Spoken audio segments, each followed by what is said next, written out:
Итак, первое, что вам понадобится, это сама куколка. Вы можете приобрести ее на AliExpress, либо купить заготовку уже в России. Например, на ярмарке мастеров, ну или на каких-то других ресурсах, но, соответственно, уже с наценкой. Это китайская версия оригинальной куклы Блайс. Называют эту вариацию ТБЛ. Обратите внимание, что есть несколько производителей, и не всегда они выпускают кукол одинаково хорошего качества. Лучше заказывать у проверенных поставщиков. Я дам вам 3 магазина с AliExpress. С ними мы работаем уже достаточно давно. И возникало минимум проблем. И если они и возникали, то они были успешно решены. Давайте посмотрим на саму куколку. Приходит она вот в таком виде. Тело защищено пленкой, а на лице защитная маска. Эта маска очень удобна, и часто ее используют на куклах после карвинга. Я сама так делала какое-то время, пока не заметила, что эти маски царапают лицо у куклы. Поэтому, если вы решите их использовать, обязательно проложите что-то между лицом и маской. Это лысая куколка. О ней мы поговорим чуть позже. Как вы видите, у этой куклы все конечности шарнирные. Они сгибаются, и ручки, и ножки. Голова вращается вокруг своей оси, вокруг шеи. Ну и точно такая же куколка у нас с вами с волосами. Она абсолютно идентично упакована. Также есть защитная маска. Волосы у этой куклы зафиксированы. Тело шарнирное. Ручки-ножки сгибаются. Ну и давайте посмотрим на нее поближе.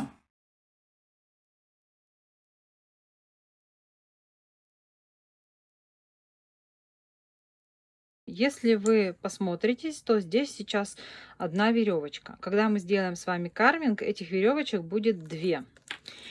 Что делает эта веревочка? Она переключает глаза. То есть мы дергаем ее перпендикулярно лицу. Так как у нас одна веревочка, и там внутри находится пружина, когда мы глаза переключили, они возвращаются в открытое положение. Для того, чтобы сделать эффект спящий глаз, мы будем с вами этот механизм изменять. Это тоже мы с вами все разберем на курсе. Дальше, из особенностей. Голова у куклы наклонена чуть вперед, то есть она смотрит, как бы немножечко взгляд у нее наклонен вниз. Да? Этот дефект мы тоже будем исправлять с помощью шейного шарнира. И как вы заметили, голова вращается только вокруг шеи. А когда мы ставим шейный шарнир, то голова приобретает амплитуду человеческой и начинает вращение влево-вправо, вверх-вниз и прочее. То есть этот момент мы тоже с вами будем разбирать.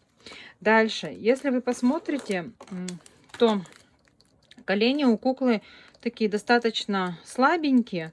И, соответственно, даже если мы ее ставим с подставкой, очень часто колени подкашиваются, и куколка не стоит даже с опорой. Этот дефект мы также устраняем с помощью укрепления коленей. Это мы тоже с вами будем разбирать. Обе куклы у меня с вами цвета тела тан. То есть это загорелый цвет тела. Есть несколько скинтонов, так называемых. Скинтон – это цвет тела. Дальше у нас есть загорелый цвет тела. Это называется цвет dark, темный. Самый темный – это супер dark. Natural, либо normal. Он в разных магазинах может называться по-разному. То есть он идет чуть светлее цвета тела tan. И дальше самый светлый – это white. Она совсем белая. Они есть разные, они могут меняться по оттенку. То есть white может быть вот таким.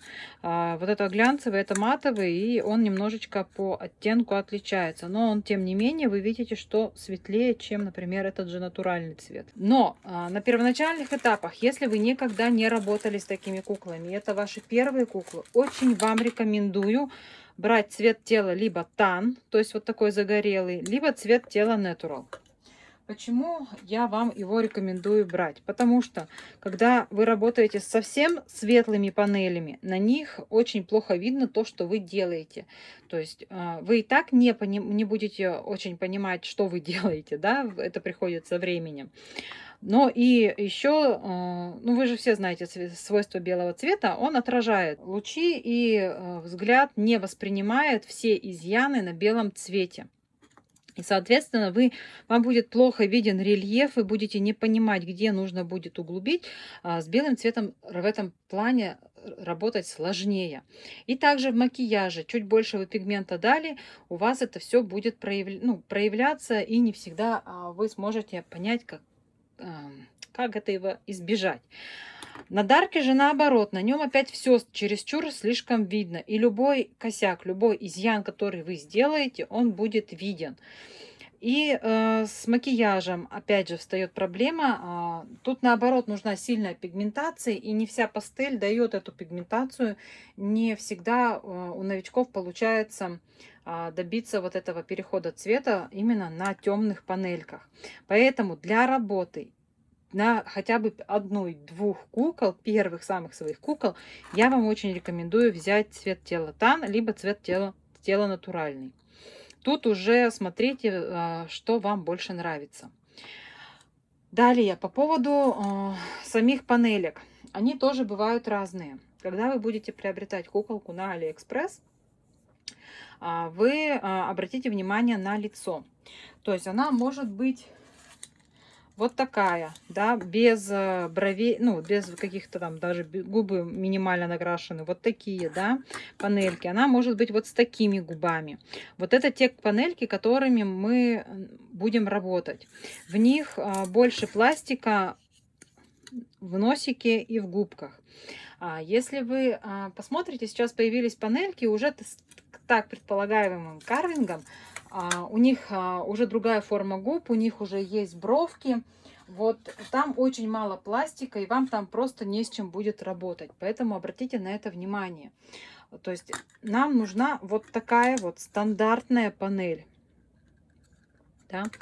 Есть еще панельки и куколки Айси, так называемые. Это азиатский молд лица. Да? Там тоже пластика немного, поэтому оставьте его для каких-то дальнейших своих экспериментов. Учиться мы будем именно вот на таких панелях. Также такие панели, не такие панели, а куколки, когда будете покупать, обращайте внимание на тело. То есть оно должно быть у вас шарнирное, да, вот такое вот шарнирное, потому что они продаются с нешарнирным бывает телом, а китайская версия очень плохая, не оригинальная, да, вот если не шарнирное тело. Оно может быть с маленькой грудью, и тогда вам обязательно необходим будет шейный шарнир. Его не нужно приобретать на Алиэкспресс, он не подходит этим куклам. Поэтому его на Алиэкспрессе не приобретайте шейный шарнир. Дальше. И есть тела, они вот такие же глянцевые, как вот эти. И выполнены вот из такого же пластика. Да? То есть если вы вот это посмотрите, он пластик такой матовый, он хороший на ощупь, он тяжелый. Да? Можно укрепить колени, а вот продают еще такие куклы вот с таким же пластиком, как на лице. То есть там не укрепить колени, ну это, по крайней мере, очень проблематично. И девочки у меня, кто попадал на такие куклы, очень потом мучаются. В общем, обращайте внимание на то, что вы приобретаете. Если что, напишите мне, я вам посоветую. Да, правильно, неправильно вы делаете выбор. Там можете спросить, тот ли не тот цвет тела. Итак, это все, что вы, наверное, должны знать по куклам. Нет, еще один момент. Возникает вопрос, купить мне лысую куклу или купить мне куклу с волосами.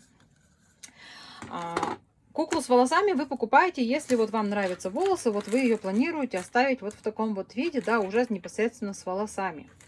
Очень советую вам, если вы хотите сделать куклу с натуральными волосами, с козочкой, с овечкой, возможно, кто-то даже с человеческими волосами, в общем, не важно, да, то очень советую вам приобрести именно лысую куклу, да, чтобы уже непосредственно прошить этот скальп, да, и у вас кукла сразу будет уже с натуральными волосами. Многие говорят, что ой, да что, можно, во-первых, срезать вот эти волосы, да, там каким-то образом, ну, прошить точно так же и обратно поставить. Да, можно, но имейте в виду, что Вот в лысом варианте у вас уже отдельно находится вот этот так называемый дом пластиковый и отдельно силиконовая часть, которую вы в дальнейшем прошиваете. Да, здесь это все отдельно, все для работы готово. Пожалуйста, прошили, приклеили к дому, поставили дом. То есть вот в таком вот виде, да. То есть вот силиконовая часть пришита вот к этому пластиковому дому. Да, и вот в таком вот виде мы уже ставим это на куклу, да.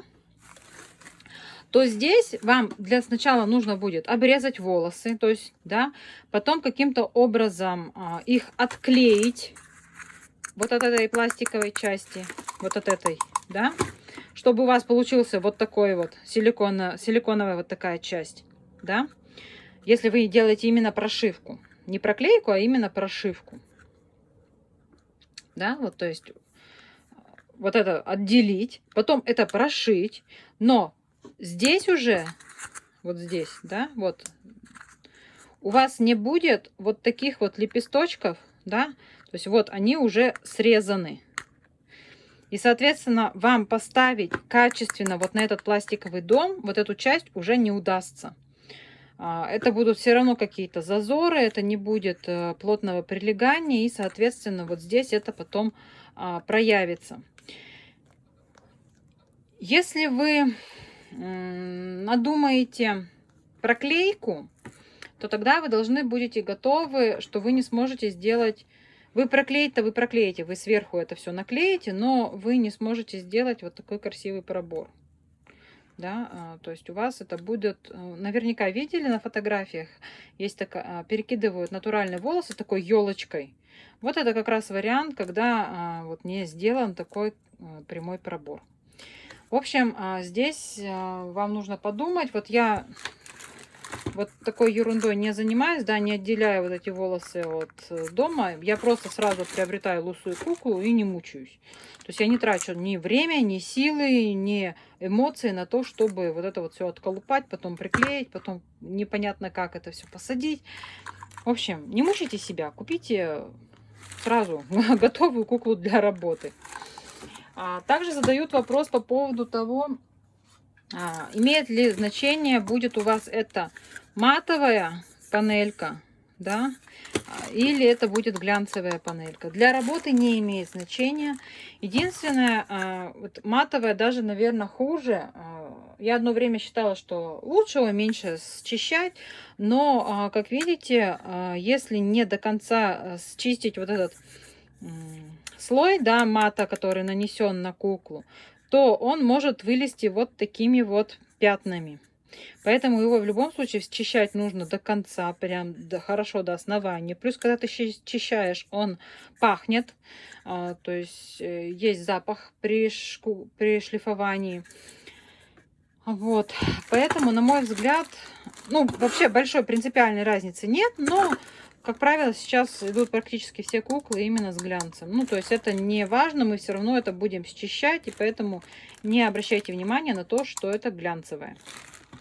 Итак, это то, что касается куклы.